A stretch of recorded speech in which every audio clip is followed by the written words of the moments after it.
ሰላም፣ እንኳን ወደ መጽሐፍን በዜማ በደህና መጣችሁ።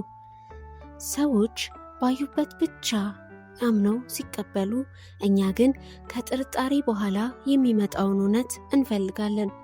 በእውቀቱ ስዩም ስለ እውነተኛ ተስፋ፣ ስለ ሕይወት ልምድ እና ስለ መጠራጠር የጻፈውን ጥልቅ ግጥም ካልዳሰስኩ አላምንም። እነሆ። ካልዳሰስኩ አላምንም። ሊነጋ ነው ሲሉኝ ለኮስኩት ፋኖሴን፣ ሊወብቅ ነው ሲሉኝ ደረብኩት በርኖሴን፣ ሰላም ወርዷል ሲሉኝ ጋሻዬን አራገፍኩ። ሰው አልሰማ ብል ነው ክፉ ቀኔን ያለፍኩ። ቃል ገብቶ ቃል ማፍረስ የአገር ልማድ ሆኗል። እንጀራ እንደ መብላት በበሬ እንደ ማረስ።